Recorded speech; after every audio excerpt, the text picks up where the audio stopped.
Okay, then. All right, well, let's go ahead and do roll call. So EC Bell is excused. Melissa Daly, Here. Shannon Eoff, Larry Hampton, Here. Carol Sherwood, She's here. she's here. She's just muted. There she is. All right. And then Joyce Del Rosario. Oh, there's EC. Here, nice pronunciation job. I tried to get things right, Joyce. I try. If you don't mind, Mr. Chair, Joyce is our new student commissioner. And so I was going to give her an opportunity to introduce herself. Excellent.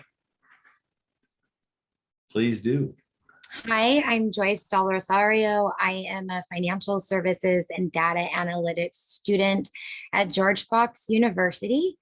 And before going to George Fox, I started, or kind of parallel to that, I was working with the National Center for Housing Management and getting a lot of training from them. So it's really great to be with you. Thank you. Welcome. It's good to have you. Welcome, EC.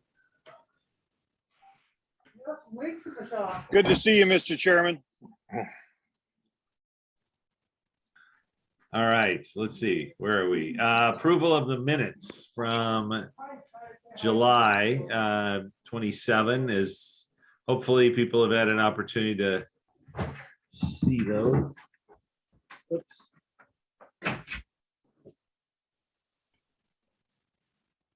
Okay. Is there a motion to approve them? So moved. Okay, is there a second? I second. All right, any other discussion or anything? Yep. All in favor, say aye or raise your hand or something. Any opposed? All right. Let's see, public comments.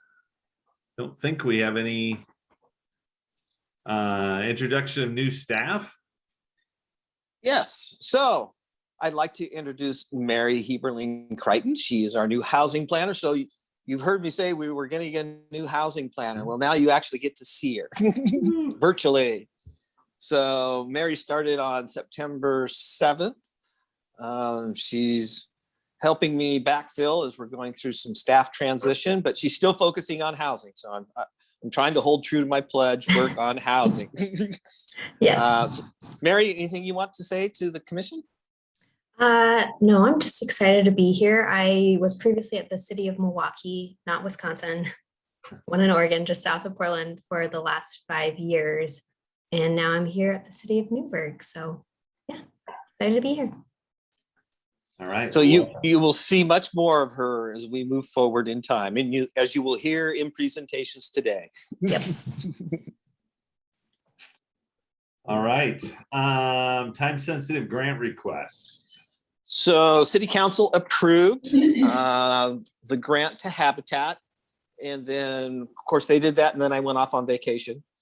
And now that I'm back, and I know Joel Studi got a hold of me yesterday. And so he's on my list. I got to get the contract put together so I can get that pushed over to Habitat. So it's really the ball's in my court. And I'm trying to get to it as quickly as possible. All right. Sounds good. Yeah, I had seen some emails about that, wondering about that. And so Yeah. Yeah. Long days, very short nights. I understand. All right. Moving on. Community Development Block Grant. So our CDBG, so we got the contracts from Business Oregon. It's been through legal review. We also got our sub-grant contract from Yamhill County Affordable Housing Corporation. That's going through legal review. Once I get that second one done, then I'll be back in touch with Business Oregon and we'll finish executing the contracts. Then I'll go to council to get the contract awarded to the Affordable Housing Corporation. In the meantime, we are still moving ahead, getting all of our required documentation and stuff put together for that. So as a reminder, we got a $500,000 rehabilitation grant. And so this will be to work on manufactured homes and manufactured home parks. So very similar to the program we did in 2016, where we got $400,000. Now we're got $100,000 more to help more households. So everything's going well on that one. All right. Let's see, Housing Production Strategy Grant. So we had in our 5-year work program to do a housing production strategy. It's a requirement of HB 2003. We had in that program, we were going to do it in fiscal year 22-23. The legislature allocated funds to the Department of Land Conservation and Development. So we made an application. So council authorized it, put together a grant proposal, and then we received word back that we were successful in getting that grant.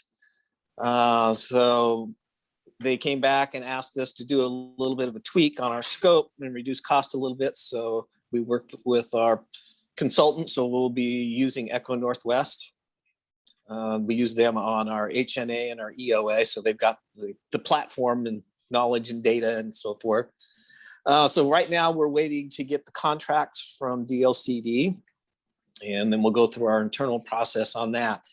As I mentioned at your last meeting, if we got that grant, the commission is going to be the Citizens Advisory Committee, which means we need to meet more frequently. I still don't have a schedule yet, but that was one of the impetus for you to meet on a more regular basis.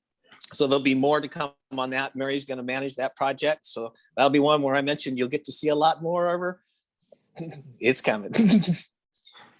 Not a cyclone or a bomb, just good work. Yeah. So that just moved that whole program a year forward in time. And so hopefully that will help us address our housing issues, which we talk about on a quarterly basis, is a big one in Newberg. So that's what I got on that one. Okay. Let's see, middle housing. So this one, I will ask Sue to pull up a PowerPoint, please.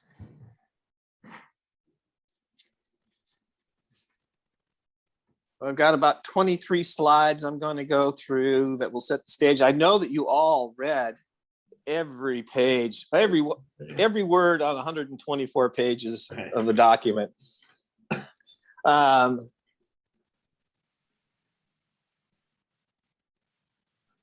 There we go. All right, so this is our other housing. So this is the middle housing piece for tris, quads, cottage clusters, and townhomes. Next one, Sue.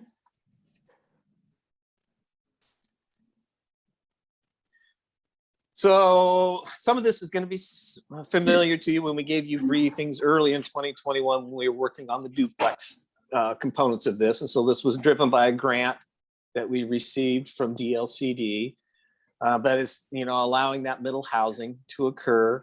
Like I said, we finished up the duplex portion of it back in June. That ordinance went into effect in the first part of July of 2021. So now we're dealing with the tris, quads, townhouses, and the cottage clusters. At the time we started all of this, we were classified as a medium-sized city. We were more than 10,000 in population, but less than 25, but we knew we were very close to being 25,000. And when the census numbers came out, we were at 25,138. So we are now considered a large city. There's some technical processes associated with that because PSU is supposed to validate. But at least the report, as I wrote it, is we started off as medium size and we are now large size. Next slide.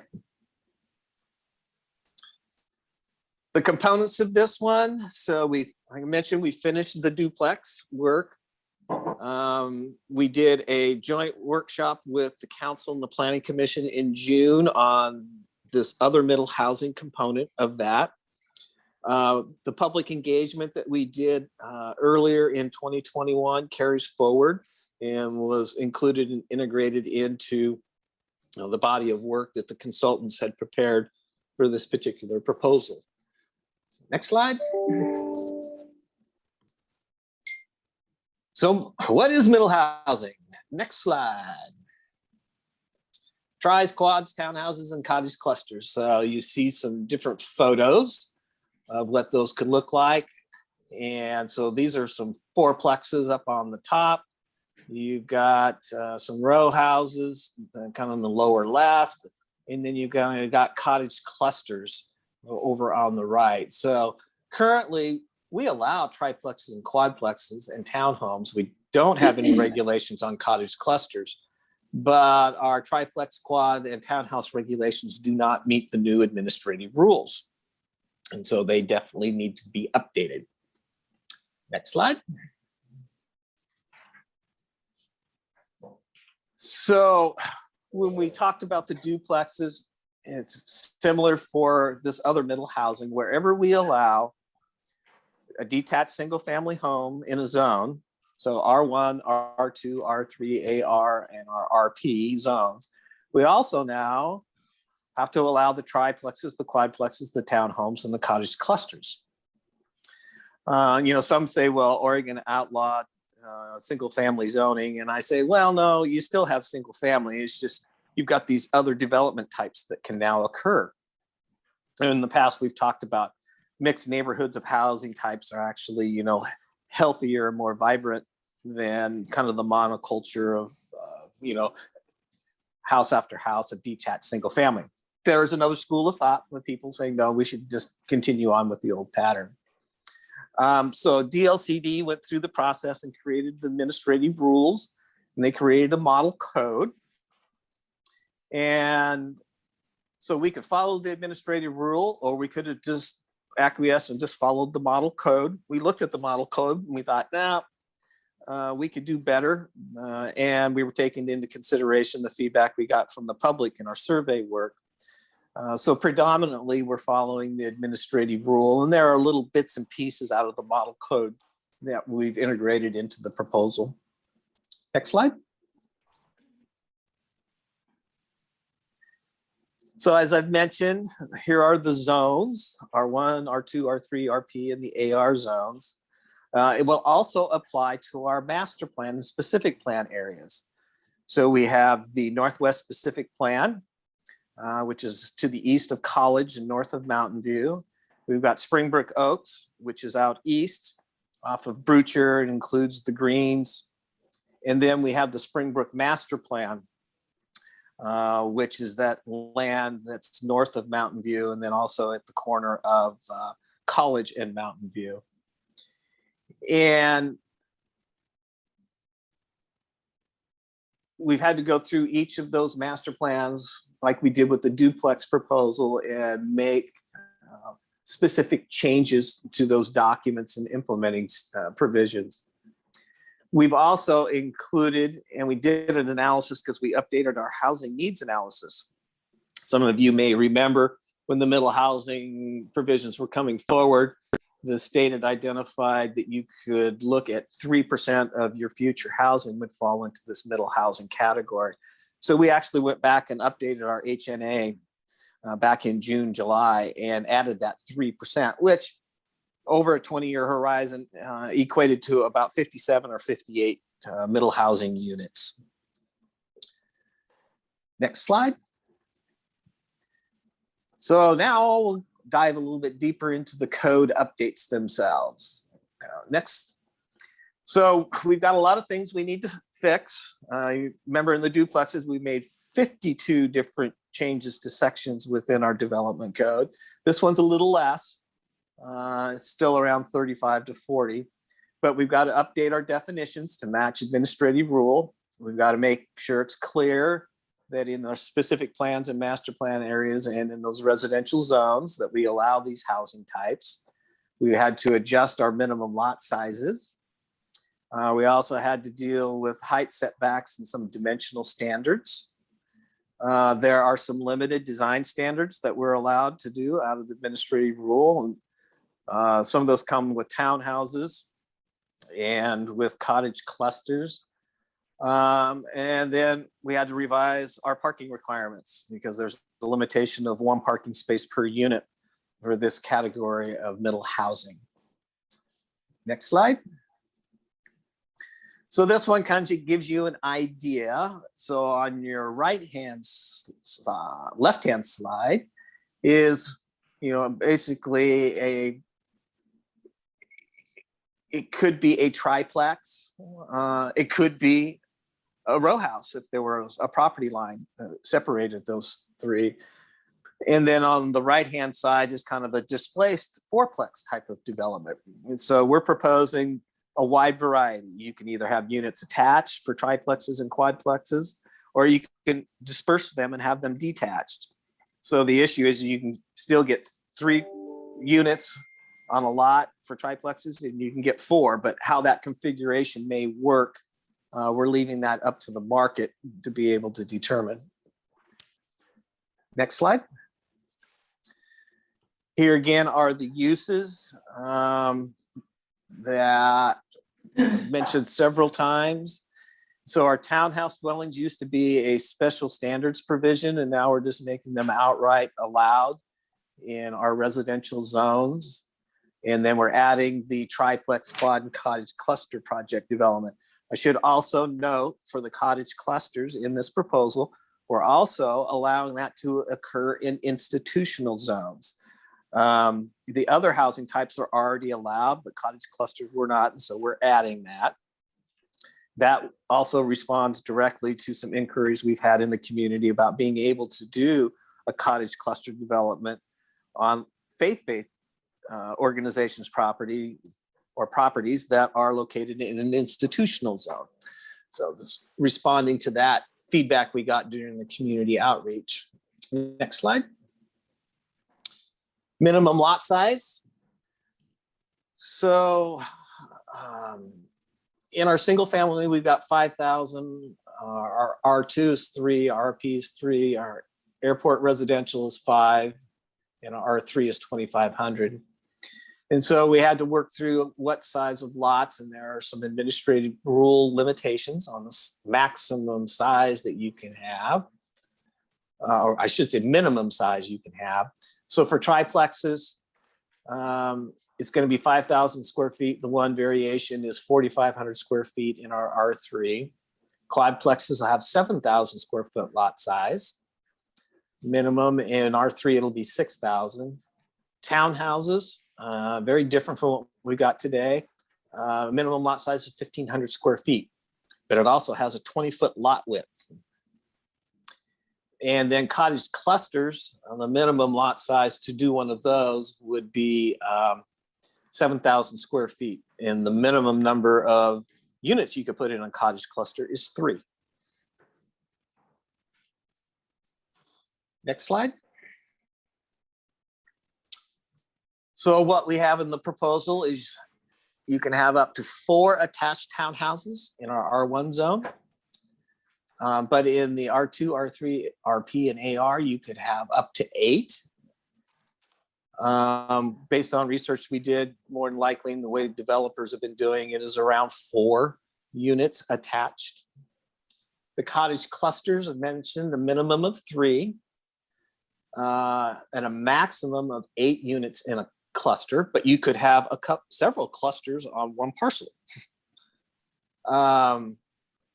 Maximum number of units in a cluster in R2, R3, and RP would be 12. Then individual cottages, and so there is an administrative limitation, is that the footprint of the building can be no larger than 900 square feet. But you could have a 2-story cottage, and so that puts the maximum at 1,800 square feet of floor space. Next slide. I mentioned earlier about design standards, and so everything's got to be clear and objective. So we've had to go back through the code and change a lot of things. A lot of things were subjective.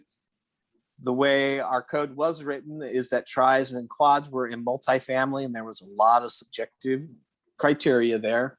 So now we're going to treat them just like single family. And so we will do the review when they bring in building permits. So they don't have to have any special design review process. We're just going to be looking at lot coverage, building height, setbacks, and parking, and see if they meet the minimum requirements. For the townhomes, there are some additional things that we could do in the administrative rule dealing with entryways and window coverage, how garages can be located. You could have them on the far side, you could have them together. We had to address some issues on the driveway aprons themselves in separation and make some code changes. And then in the cottage clusters, there is the requirement for a courtyard and the number of units that have to face onto that courtyard. And I'll show you a drawing later. Next slide. So here's some examples about some building entrances. So on your left-hand side, you got a garage, the dwelling unit, and you've kind of got the main entrance into the dwelling over on the right-hand side of that unit. You could have a different design concept, which is on the right, where you might have a displaced duplex, triplex kind of configuration. And again, the garages are on the outside and creating common spaces and entryways off of that common space. And so again, I think the message here is we tried to be as flexible as possible and let the market respond about what the product might go on the ground. And so that will be up to the developers and their financiers about what that product would look like in the end. Next slide. This is one for townhouses, and I'm mentioning the issue about window coverage. So this was a graphic that was prepared through the rulemaking process through DLCD. So the 15% window coverage and entrance doors, and so you can see, the darker areas, you can see the hatched different areas, but there's different combinations that you can do with these particular units for a townhouse to try to give a little bit of variety in that, but also add some street appeal. That's what I will coin it as, rather than having kind of the barracks looking, everything looks exactly the same. It's got a flat wall. So Doug, it's a minimum of 15%? Is that what it is? Max. A maximum of 15% for windows and door entrances. Huh. Next slide. And here are some different architectural features that could be added in a townhouse type of development. And so you can see different things about the entrance going into the unit.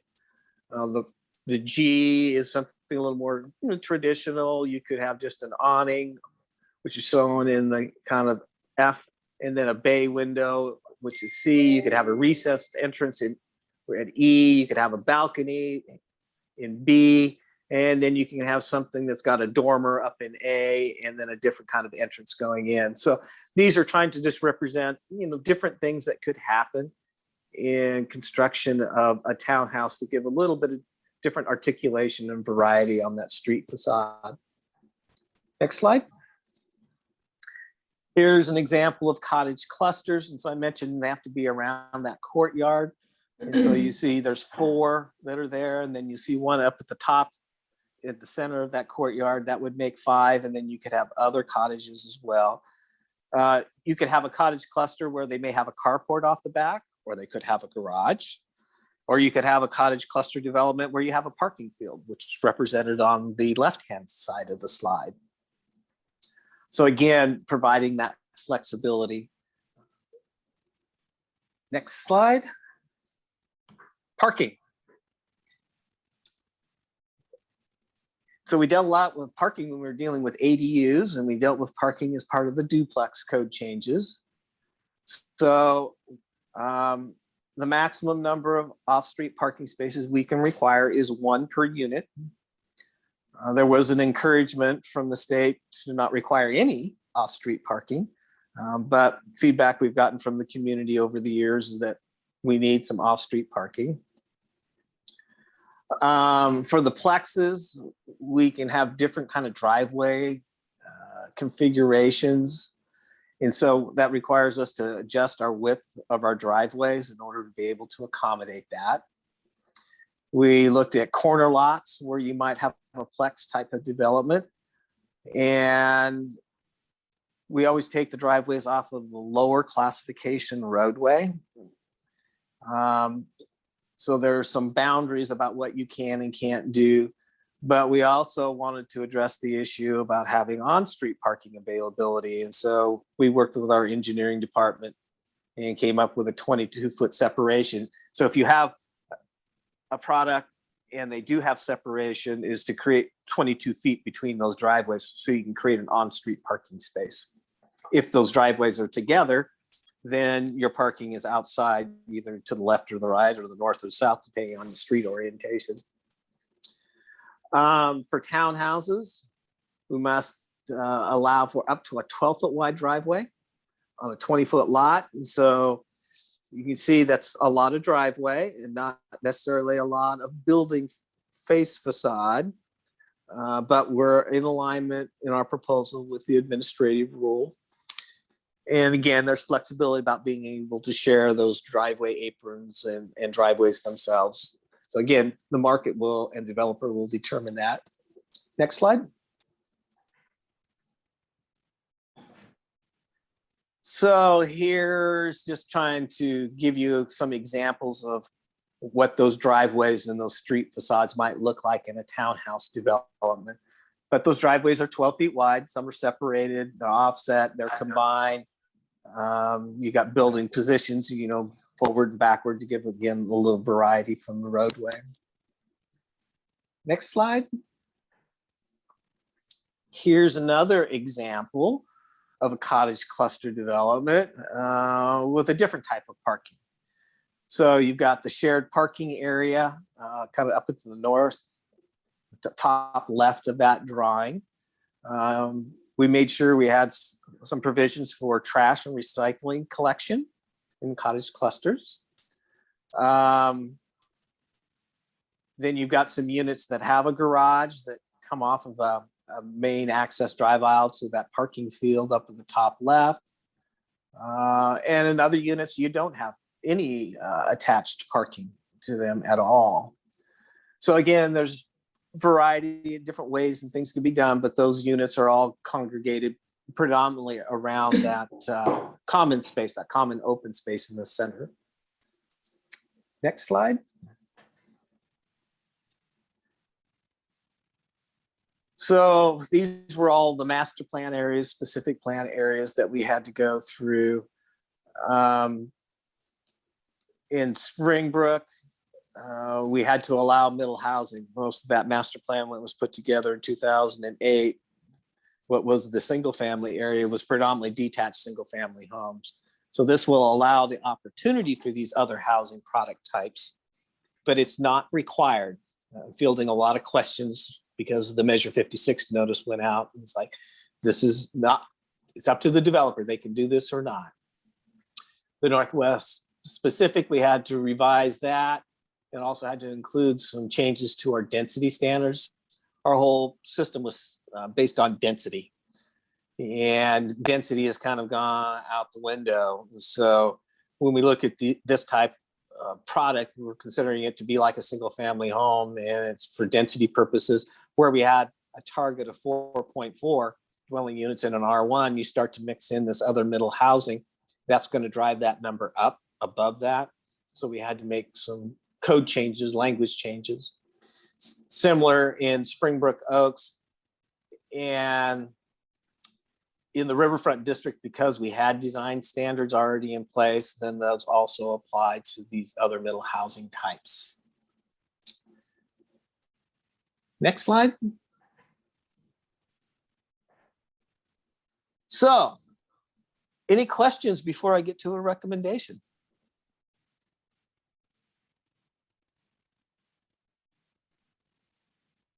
Not hearing any.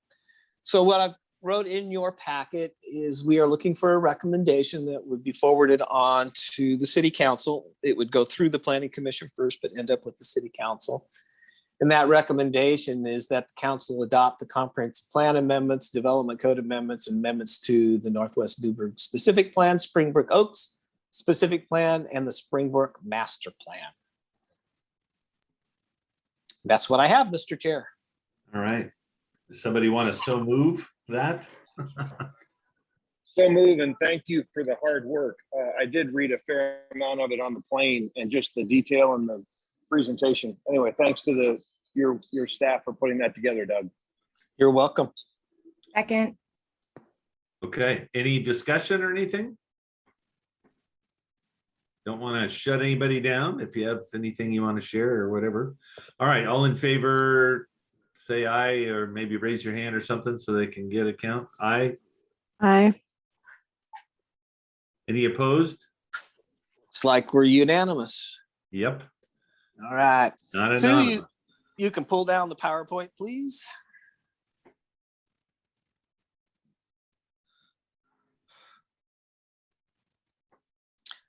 All right. So, Mr. Chair, back to you on the agenda. Yeah, moving along. Department of Land Conservation and Development Technical Assistance Grant. So we had another opportunity. DLCD opened up another round of their technical assistance grants. And we have been outreached to by the Fair Housing Council of Oregon on several occasions about our regulations are not meeting state law regarding clear and objective standards for needed housing. And so I had conversations with the Fair Housing Council. We had talked about them kind of doing an audit of our code with the understanding we were making all these changes for middle housing. So that would kind of more or less look at development products that would be 5 units and above, which we'll be classifying as multifamily housing.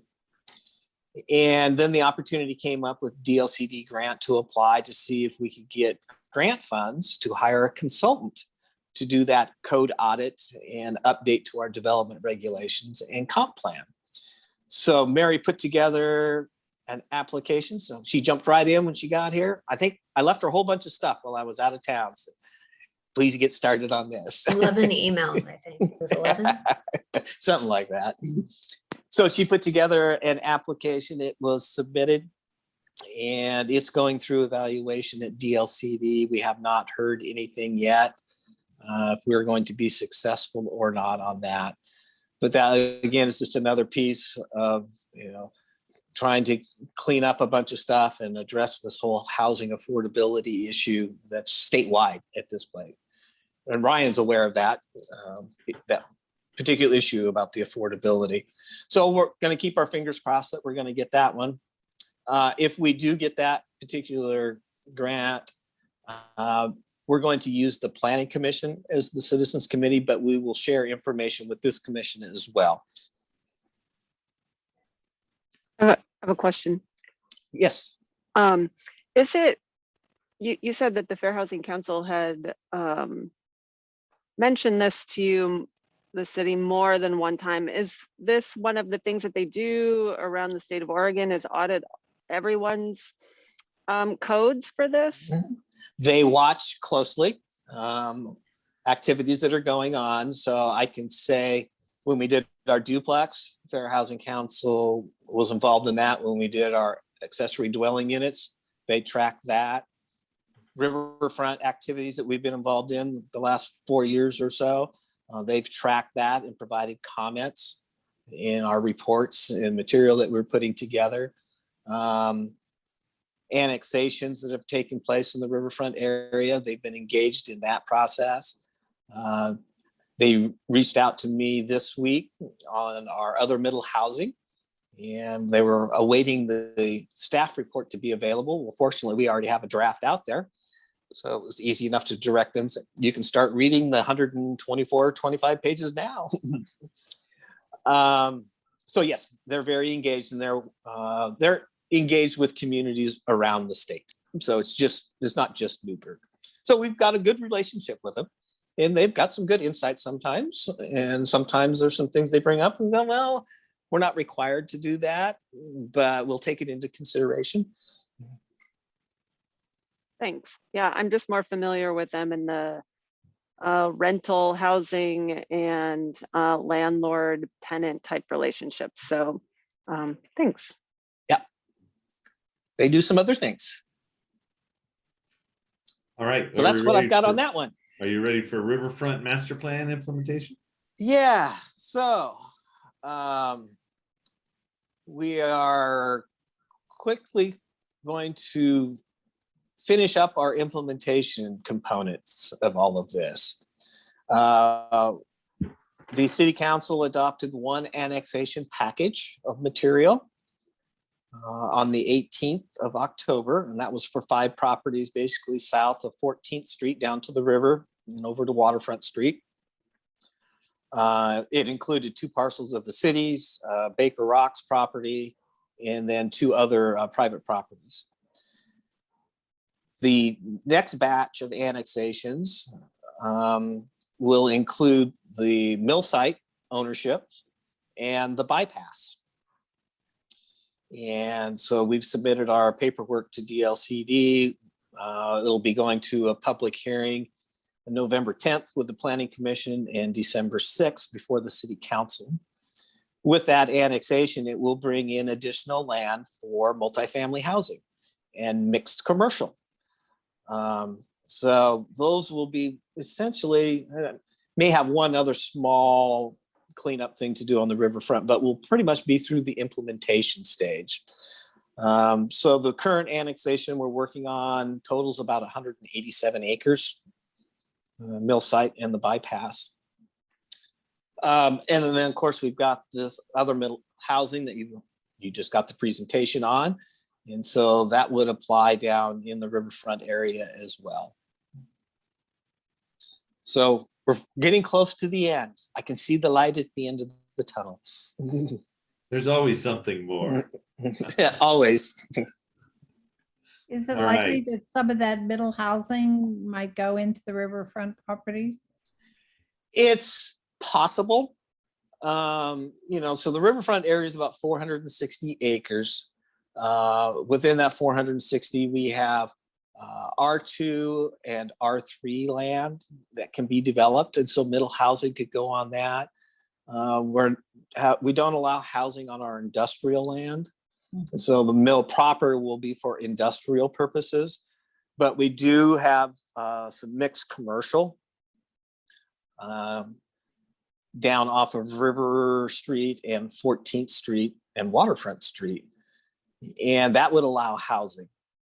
So our desire is to try to get some ground floor retail with housing above, but it would also allow middle housing. So again, it's kind of up to that property owner and a potential developer what that product might look like. All right. Newberg Urban Renewal Plan and Report.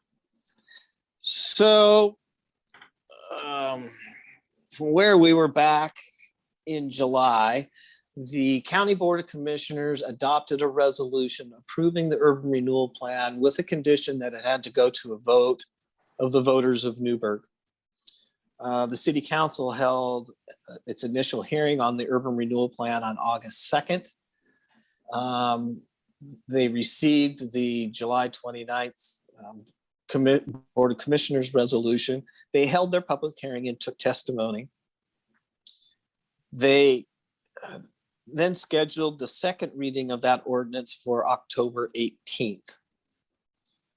In the meantime, the council had a conversation and discussion about going to a vote and initially had passed a resolution to go to an election on November 1st of 2021. At their following meeting from that action, they reconsidered their resolution and decided not to go to an election on November 1st of 2021. So staff at this point has been charged with looking at all other options. And so we have. So when I mentioned the annexations that are going on the riverfront, so we're going to finish those up. Those should be in effect along about January 6th or so. I mean, yeah, January 6th of 2022. We will be revising our urban renewal proposal to exclude lands that are not annexed into the city post these big annexations we're doing. So we've got the consultants updating the plan and the urban renewal plan and the report. We will be reconvening our ad hoc committee. They will have their first meeting on November 30th, and then we've got one scheduled for January 18th of 2022. We're revising our legal description for that. And then we will go to the Urban Renewal Agency. And then they will refer it to the taxing district. It'll be a different proposal than the first one. We'll go through our 45-day confer consult process. And with the intent to get back in front of the city council in April at their meetings for their hearings on the urban renewal plan. And remember, the urban renewal plan is all about infrastructure, transportation, sewer, water, and storm drainage improvements. I've shared that with you before. And so by revising this and taking out some areas, 2 of the areas are tax exempt, so it would have minimal impact. Then there'll be about 4 or 5 other smaller properties that would be removed from the urban renewal plan.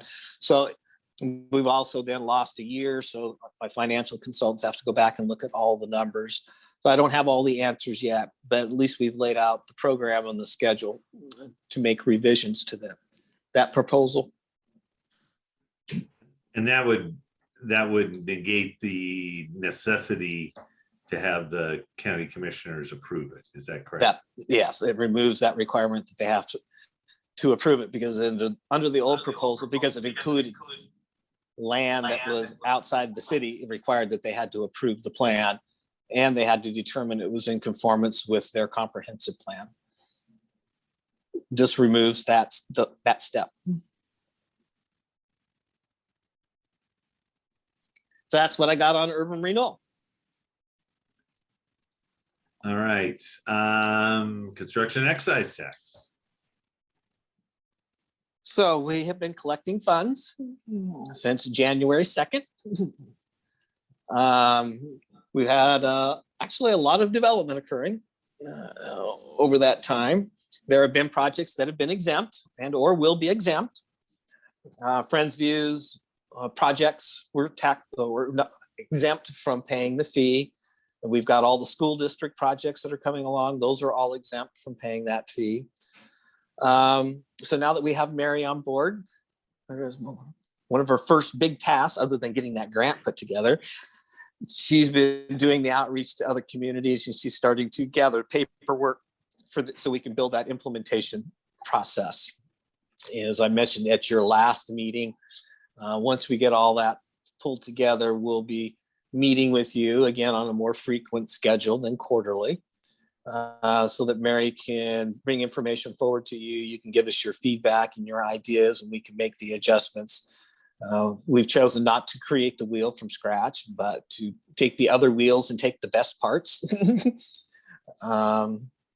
and put together a proposal. We will eventually get to a point where we'll look for a recommendation from this commission as we take a final package of the implementation and so forth to the city council. So we're off and running on that one too. All right. I think that brings us to the end. Our next meeting.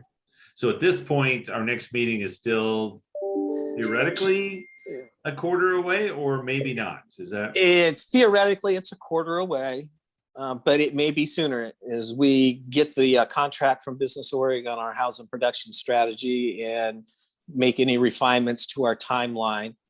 And then I'll be able to reach out to everybody via email and say, okay, this is what our meeting rotation is going to look like. Right now, we'll be looking at our next meeting. Let's see. November, December, January, February. Probably January, February, maybe earlier. I doubt it. We're going to be into the holiday season, and we know everything pretty much grinds to a very slow crawl between Thanksgiving and New Year's. Okay, then. Anything else we need to know before we say goodbye? Go ahead. This is just a question. Do we have any idea where the middle housing units might go? In any of the zones that we have identified. I'll give you an example. We had a pre-app meeting for a potential project of duplexes up off of College. It's like, okay, we've had some past pre-application meetings for some duplexes over off of Hayworth and Elliott. Hmm. So So I, there is land available that we can use. yes. And one of the things is with the Springbrook Master Plan, and I've shared this before, predominantly our future housing stock is going to come from development of the Springbrook Master Plan lands. And with this middle housing, I'll step back. In that master plan, it was approved to have 1,345 dwelling units.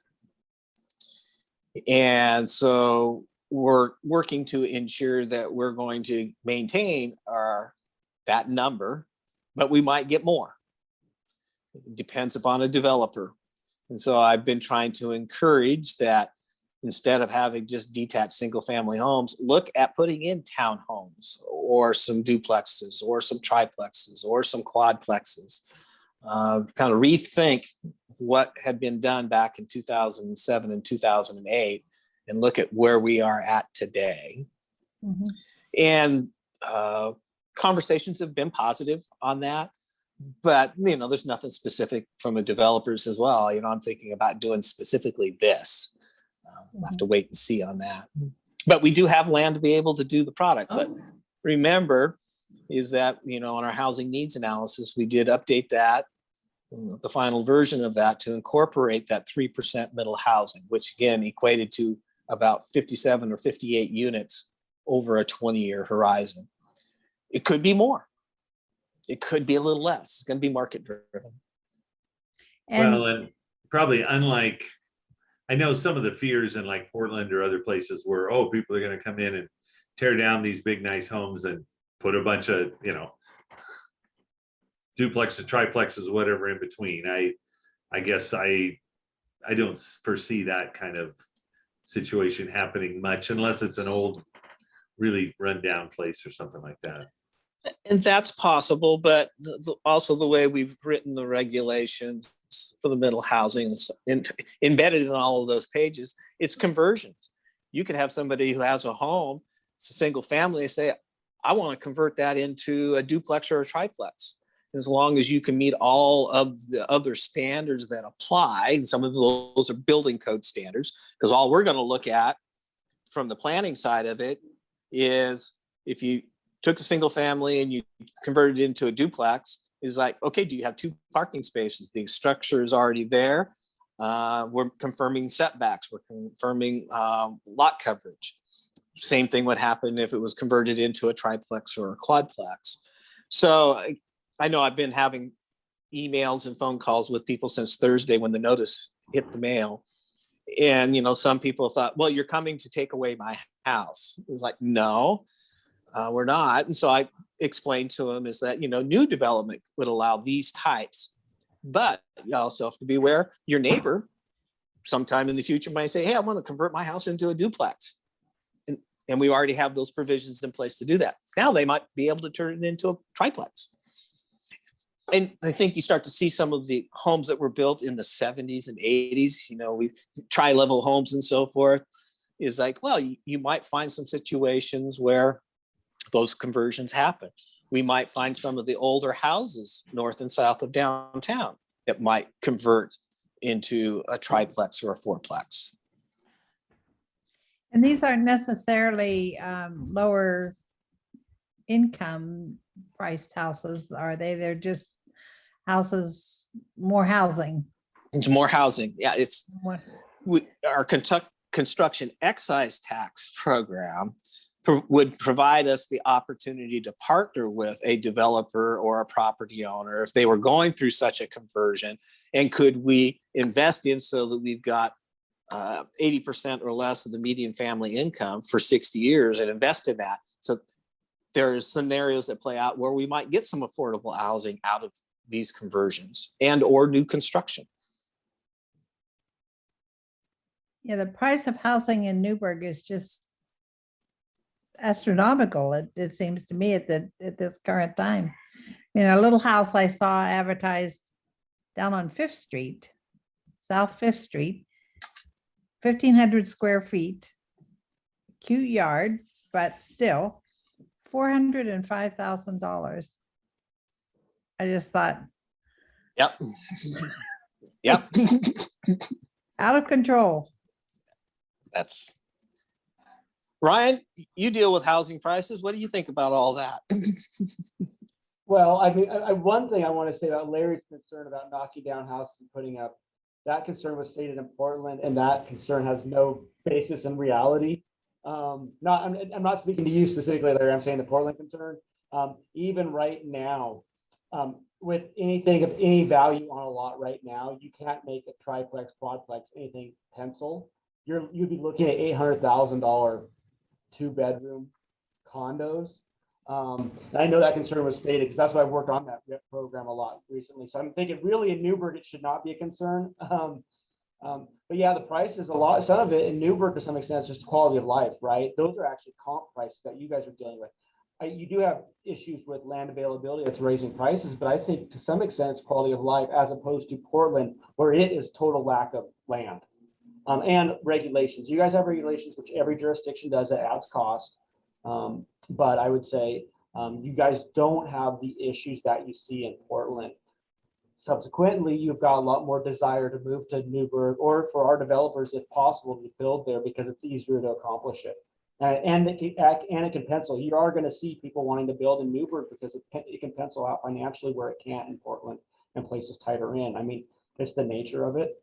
I have to admit, our guys like working in Newberg. I like working with Doug. Obviously, with this conversation you guys had today, you guys are very forward in what you're looking at for middle housing and stuff. You are fully embracing it, where a lot of the jurisdictions I work in that have more of a housing crisis than you do are being more restrictive. So I really appreciate everything you guys are working on for this stuff. It's really nice to see groups like yours and the planning commissions and subsequently, city council and stuff down there really taking this to heart and getting ahead of it. You have the opportunity to get ahead of it where a lot of the jurisdictions I work in are behind it.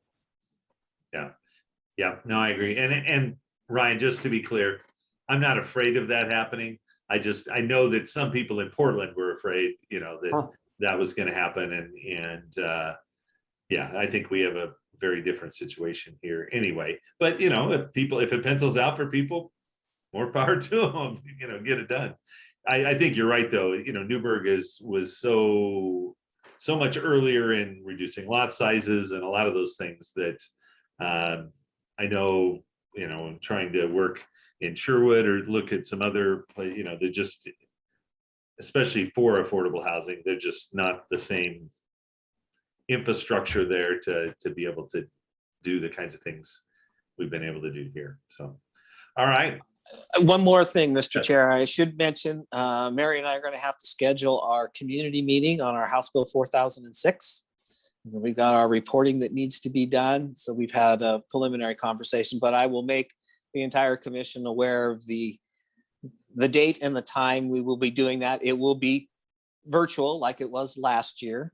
But I think last year we had 15 or 20 community members attend. So we'll get that on that. And Melissa's got to jump off. Yep. But we'll get that scheduled up and let you know. So want to try to get it done in November before Thanksgiving. If not, then we'll have to do it right after Thanksgiving. All right. Sounds good. Thanks, everybody.